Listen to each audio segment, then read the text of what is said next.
What is up, students? It is time for today's First Peter Devotional. We have a lot to get into today, so let's get right into it. Today we're supposed to read First Peter 1, chapter 1, verse 13 through chapter 2, verse 3.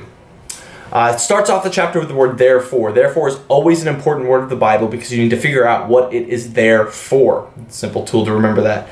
So, in this passage, Peter just set up the gospel, just set up all the things that Jesus did, and so now we're at this therefore point. Now going forward, we get to use that therefore point to propel us forward. So the gospel happens, Jesus died, we have a living hope in him, and now we get to do this. So,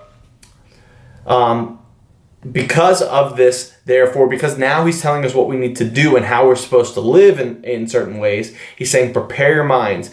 Be self-controlled. Remove all distractions from your mind. Be clear-minded. He's saying live in hope. Our hope in Jesus Christ is not a wishful thinking kind of hope. I've talked about this before, that I hope the Mets win the World Series one day, but I have an everlasting hope in Jesus that is much different than my hope in the Mets. So because of what Jesus did, it's an assurance. I know, I am confident, I have this hope that is living. We live in hope because of what God has done, and we live in holiness, this thing that we're going to be talking about a lot, holiness, how we live our lives. We live this way in holiness because of who God is. We live in the hope because of what he finished on the cross. We live in holiness because of who God is. Before we knew Jesus, we lived in ignorance. We didn't know any better, but now we do because we know the gospel and we have it in our hearts. Holiness is not following commands. There must be a foundation and a change. So because of what God did and offered to us, we have hope. And because of the hope, that our desires change, our passions change, and we strive for holiness. We strive to change, to be different, to be more like Christ.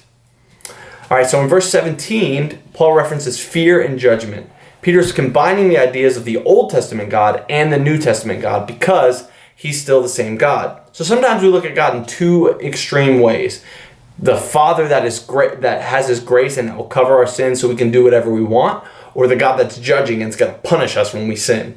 Well, those are extremes for a reason. The God our Father, that yes, he will give us grace. Yes, he will do those things when we sin and ask for forgiveness. But our motives and our desires change. We'd be striving towards holiness, not striving towards getting away with whatever we want. And God is a graceful God, so he's not just looking to judge you and to punish you and have his wrath poured upon you. He's not looking for that because he loves you. So what does fear look like? It's not fear of a punishment. It's not a fear of hell. It's a fear of almost disappointing God. We don't want to let him down. We talked about this a few weeks ago when I talked about Abraham and Isaac. The fear of God is a healthy, respecting fear of God.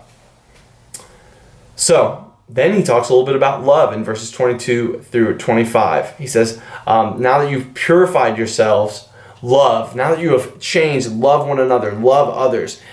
Peter is telling us a strong message of love here. All right, and finally, how to be holy. Rid yourselves of malice, deceit, hypocrisy, envy, slander.